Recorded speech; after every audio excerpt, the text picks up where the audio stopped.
اس کی تشریح بیان کی ہے. یہاں جو قرآن مجید، پہلی بات تو یہ ہے کہ یہ قسمیں عام طور پر قرآن مجید کی مکی سوروں میں کھائی گئی ہے. اس میں جو قسم ہوتی ہے جیسا والعصر میں جو ہے قسم کھائی جا رہی ہے، عصر کی کھائی جا رہی ہے، زمانے کی کھائی جا رہی ہے، اور اس کے ساتھ میں جو فوراً اس کے بعد میں جملہ آتا ہے یا پھر کہیں کچھ آیتوں کے بعد میں جو دوسرا جملہ آتا ہے جس کو جواب قسم کہا جاتا ہے کہ اس قسم کا جواب یہ ہے. ہم اس بات کو سمجھیے کہ اللہ تعالیٰ کو قسم کھانے کی کیا ضرورت ہے. قسم تو عام طور پر ہم کھاتے ہیں. میں آپ کے سامنے قسم کھاؤں گا اس بات کا یقین دلانے کے لیے، اور اللہ کو حاضر ناظر جان کر میں قسم کھاؤں گا کہ میں جو بات آپ کے سامنے کہہ رہا ہوں وہ بات صحیح ہے. اگر ہم قرآن مجید کو اللہ کا کلام مان لیتے ہیں تو ظاہری بات ہے کہ اللہ تعالیٰ جو بات کرنا چاہتا ہے، جو کہنا بات چاہتا ہے، اس کے اوپر اللہ تعالیٰ کو قسم کھانے کی کوئی ضرورت نہیں. اور اگر ایک ایسا شخص ہے جس کا قرآن مجید پر یقین نہیں ہے، ایمان نہیں ہے، اس کے سامنے اللہ تعالیٰ بھی اگر لاکھ قسمیں کھائیں تو ظاہری بات ہے کہ وہ اس بات پر یقین کرنے والا نہیں. تو اس میں کسی چیز کے اعلیٰ یا عرفہ ہونے کا سوال نہیں ہے کہ اللہ تعالیٰ نے زمانے کو وہ عظمت دی ہے، یا جہاں والتین والزیتون کی بات کی ہے اللہ تعالیٰ نے انجیر کی اور زیتون کی جو بات کی ہے، وہاں انجیر اور زیتون کی عظمت کا کوئی پہلو نہیں ہے. وہاں جن جن چیزوں کی قسمیں کھائی گئی ہے ان کی شہادتیں کچھ مختلف چیزوں کے اوپر یا مختلف حقائق کے اوپر ان کی شہادتیں پیش کی گئی ہے. تو ایک ہوتا ہے قسم اور ایک ہوتا ہے جواب قسم. تو اب اسی کو لیجئے، سورہ والعصر کو لیجئے. اللہ تعالیٰ زمانے کو بطور شہادت یا بطور شاہد پیش کر رہا ہے. کس بات پر؟ کہ ان الانسان لفی خسر. یہ آیت جو ہے اس کے اندر اس قسم کا جواب موجود ہے. یعنی اللہ تعالیٰ یہ کہنا چاہتا ہے کہ زمانہ شاہد ہے، زمانہ گواہ ہے، کہ زمانہ دیکھ رہا ہے، اور زمانہ نے دیکھا کہ وہ تمام انسان جنہوں نے جو آگے بات پیش کی جانے والی ہے اس کے مطابق عمل نہیں کیا وہ خسارے میں رہے. اسی طریقے سے آپ والضحیٰ واللیل لیجئے. والضحیٰ واللیل میں اللہ تعالیٰ نے والضحیٰ مطلب جب پاؤ پھوٹتی ہے اور جب دن چڑھتا ہے اس وقت کی قسم کھائی ہے. والضحیٰ واللیل اذا سجا، اور رات کی قسم کھائی ہے. اور اللہ تعالیٰ اپنے نبی سے یہ کہنا چاہتا ہے کہ جس طریقے سے اللہ تعالیٰ نے کیا بیان کیا، والضحیٰ کو بیان کیا، مطلب دن کے نکلنے کو بیان کیا، رات کی تاریکی کے بعد بھی. تو اللہ تعالیٰ اپنے رسول سے یہ کہنا چاہتا ہے جس طریقے سے دن نکلتا ہے، سورج نکلتا ہے، اور نکلنے والا سورج رات کی تاریکی کو ختم کر دیتا ہے، یہ اس بات کی شہادت دیتی ہے کہ تمام دن یکساں نہیں رہنے والے ہیں. تو اللہ تعالیٰ نے تمہیں نہ ہی بھلایا ہے اور نہ ہی تم سے اللہ تعالیٰ جو ہے ناراض ہے. یہ آگے کے آیات میں جو ہے سورہ والضحیٰ کے اندر فرمایا گیا. تو وہاں پہ بھی والضحیٰ اور واللیل قسم ہے، اور اس کا جو جواب قسم ہے وہ ہے والضحیٰ واللیل اذا سجا ما ودعک ربک وما قلی. تو اس طریقے سے جو ہے آپ قرآن مجید میں جتنی صورتیں آئی ہیں، آپ تدبر قرآن یا علامہ فراہی کا نظام القرآن اگر آپ اس کا مطالعہ کریں گے تو آپ کو اس سے بہتر اور انشاءاللہ تعالی کافی اور شافی جو ہے معلومات اس سلسلے میں آپ کو ملے گی. آگے چلیں جی. آگے اللہ تعالیٰ فرماتے ہیں والعصر کے بعد ان الانسان لفی خسر، کہ سارے انسان جو ہے وہ خسران میں ہے، گھاٹے میں ہے، ٹوٹے میں ہے. تو ابھی موین بھائی یہاں پہ اصل میں یہ پرٹیکولر بات کو سمجھنے کے لیے ہم قرآن کے اندر اس سے پہلے جو سورہ تکاثر جو گزری ہے اس کو اور اس کے بعد والی سوروں کو جب جوڑ کر دیکھیں گے نا تو یہ بات اور زیادہ اچھے طریقے سے سمجھ میں آتی ہے. اللہ تعالیٰ نے سورہ تکاثر میں جو انسان کا ایٹیٹیوڈ بیان کیا ہے، اس کی جو روش بتائی ہے، وہ یہ کہ انسان کو دنیا کو حاصل کرنے کی دھن میں وہ پورا ایک دم اپنے آپ کو اس نے لگا دیا ہے. مطلب وہ جو گریڈ ہے دنیا کو حاصل کرنے کی جو دھن ہے اس کے اوپر بہت زیادہ چسپا حاوی ہے، اور اس کو کوئی اور چیز سوجھ نہیں رہی ہے، اور یہی دھن کے اندر اس کی پوری زندگی ختم ہو گئی، یہاں تک کہ وہ قبر تک پہنچ جاتا ہے. اور اس کے نتیجے میں یہ ہوا کہ جو اصل چیز تھی آخرت، جس کی اس کو فکر اور تیاری کرنی چاہیے تھی، اس سے وہ لاپرواہ یا بے پرواہ رہا. اور پھر اس کے بعد والی سورہ میں بتایا لیکن اگر یہ ایٹیٹیوڈ رہا اس کا تو کیا ہو، تو انجام جو اللہ تعالیٰ نے سورہ ہمزہ میں بتایا ہے کہ کلا لیمبذن فی الحطمہ، کہ اس کو چکنا چور کر دینے والی جگہ پہ اللہ تعالیٰ پھینک آگ میں پھینک دیا. اور وہاں پہ جو الفاظ استعمال ہوئے کہ اللہ کی بھڑکائی ہوئی آگ. آپ سوچئے اس دنیا کے اندر ہمارے لیے تھوڑی سی جو ہمارا ٹیمپریچر اگر تھوڑا سا بڑھ جائے آگ کا یا گرمی کا تو ہم لوگ برداشت نہیں کر سکتے. اور سورج کے بارے میں تو ہم جانتے ہیں کہ سورج کے قریب انسان اتنا ڈیولپمنٹ کے باوجود سورج کی جو تپش ہے، اس کی جو گرمی ہے، اس کے قریب بھی نہیں جا سکتا ہے. تو خدا نہ خواستہ اگر کسی کے مقدر میں قیامت میں جہنم آتی ہے اور اس کے اندر آخرت میں اللہ کی بھڑکائی میں آگ آئیں گی تو کیا ہوگا انسان کا. تو یہاں پہ خسران جو ہے اصل میں وہ ہمیشہ کا انفائنائٹ جو انسان کے قسمت میں یا مقدر میں جو نقصان ہونے والا ہے وہ کیا ہے کہ اس کو ہمیشہ جہنم میں رہنا پڑے گا. اور ہمیشہ کا افسوس وہ اپنے مطلب یہ جو زندگی ہے اور اس کے بعد جو آنے والی زندگی اس کے بیچ میں در حقیقت میں ایک پردہ ہے. مطلب یہ جب پردہ ہٹے گا تو اس کے بعد والی زندگی میں وہ صرف افسوس کرتا رہے گا کہ کاش یہ جو لمحے، یہ جو مومنٹس، یہ جو ٹائم مجھ کو ملا تھا میں اس کو ایسے کاموں میں استعمال کرتا جس سے اللہ تعالیٰ مجھ سے خوش ہوتا. اور خسران کا جو اپوزٹ یا اس کی جو ضد ہے وہ کیا ہے؟ فوز، فلاح، کامیابی. تو مطلب جو لوگ کے اندر یہ کوالٹیز جو سورہ عصر میں بتائی جا رہی ہے ان کی قسمت میں ہمیشہ کی انفائنائٹ لامحدود ہو کے آئے گی خوشیاں، کامیاب ہوں گے. اور وہ کامیابی کیا ہوں گی؟ ان کو اللہ تعالیٰ کی بنائی ہوئی جنت میں ہمیشہ رہنے کے لیے ملے گا. اور سب سے بڑی بات یہ کہ اللہ کا دیدار نصیب ہوگا ایسے لوگوں کو. تو یہ بات میرے خیال سے خسران کے ضمن میں آتی ہے. دراصل میں جس نقصان کی یا جس خسران کی ہم بات کر رہے ہیں یہ ناقابل تلافی نقصان ہے. ہم اس دنیا کے اندر جو ہے مختلف مواقع ہم کو ملتے ہیں اور اگر ہم ایک موقع پر کامیاب نہیں ہوئے تو دوسرے موقع پر ہم کامیاب ہو سکتے ہیں. ایک اسٹوڈنٹ ہے، ایک طالب علم ہے، اگر وہ ایک بار فیل ہو گیا تو اس کو دوسری بار موقع ملتا ہے کہ وہ دوبارہ سیکنڈ اٹیمپٹ میں اپنے ایگزام کو پاس کر سکے. لیکن جو یہ نجات کی، جہنم سے بچنے کی جو کنڈیشنز اللہ تعالیٰ اس سورے میں رکھ رہا ہے، اگر یہ زندگی کا موقع جس شخص نے گنوا دیا تو وہاں آخرت میں صرف اس کے ہاتھ میں افسوس آئے گا اور اس نقصان کی بھرپائی یا تلافی نہیں ہو سکتی. اس میں سورہ ملک میں جو ہے کفار کا یا منکرین آخرت کا جو ایک جملہ آتا ہے، لو کننا نسمع او نعقل ما کننا فی عذاب شدید، کہ اگر ہم سنتے اور اگر ہم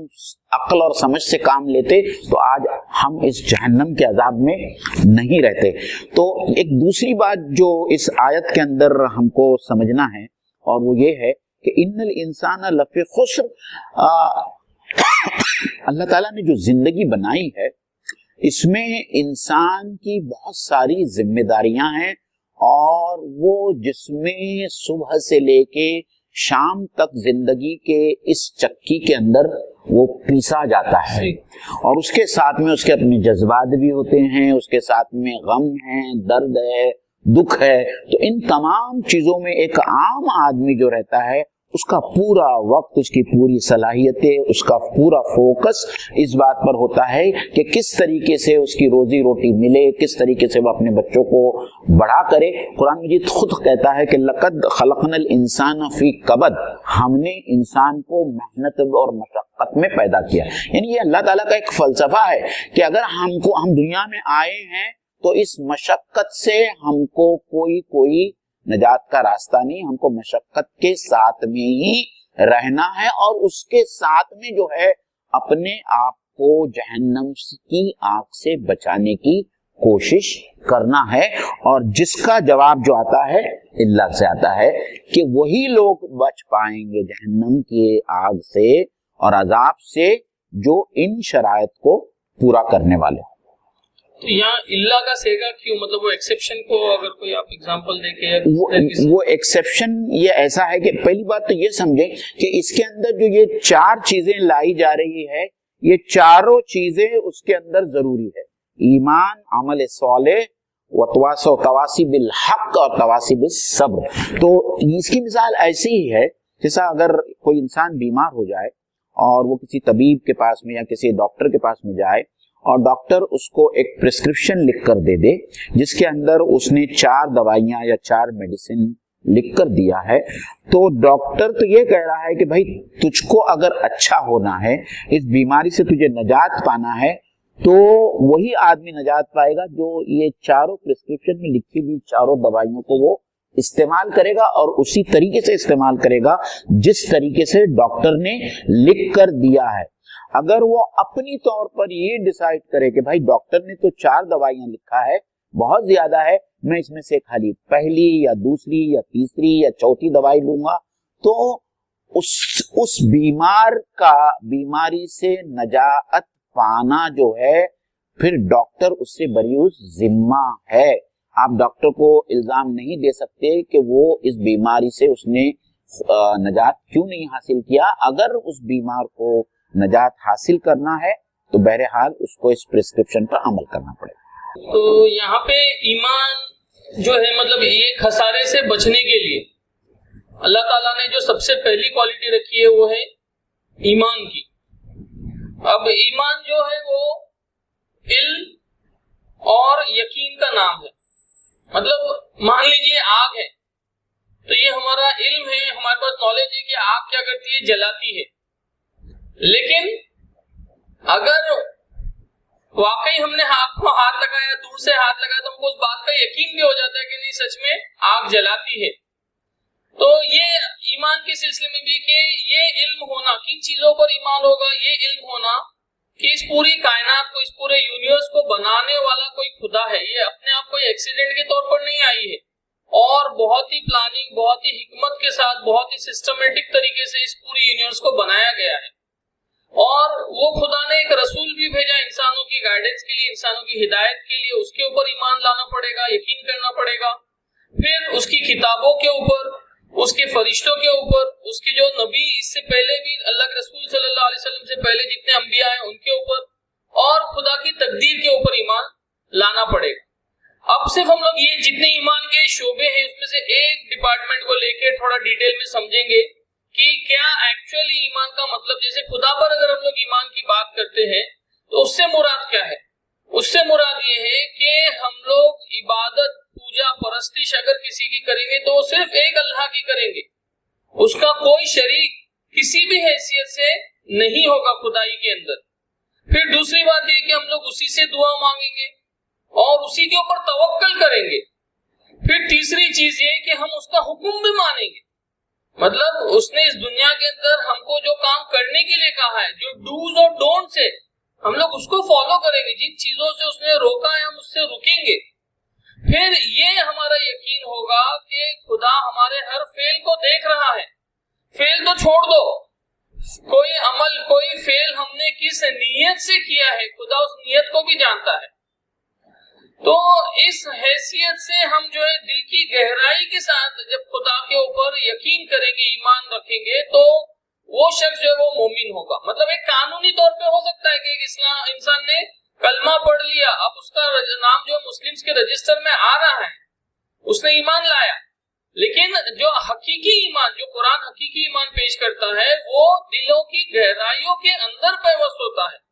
اور پھر اس کی علامت کیا ہوتی ہے؟ ظاہر سی بات ہے، جب ایمان ہوگا، ایمان کا بیج ہوگا، تو اس کے بعد جو آگے کوالٹیز بتائیے اس کا درخت ہونا چاہیے۔ مطلب اگر کہیں پہ آگ ہے تو گرمی ہوگی، برف ہے تو ٹھنڈی ہوگی، ٹھنڈک ہوگی۔ تو یہ ایمان اور ایمان کا بیج جتنا زیادہ گہرا ہوگا اتنا زیادہ بڑا درخت جو اس سے نکلے گا۔ ورنہ آپ دیکھیے ایک بہت امپورٹنٹ چیز یہ ہے کہ انسان ایمان کا دعویٰ تو کر رہا ہے لیکن وہ سراسر خدا کی نافرمانی اور اس کی بغاوت کر رہا ہے۔ اسی لیے آپ دیکھیے نا، ابلیس جو ہے کیا ایمان کے اعتبار سے اس کو ایمان، اللہ کے اوپر ایمان نہیں ہوگا، اس کے پاس یقین اس حیثیت سے نہیں ہوگا، اس کا نالج اور یقین تو ہوگا لیکن وہ ایمان اس کو عمل پر نہیں ہو پا رہا تھا۔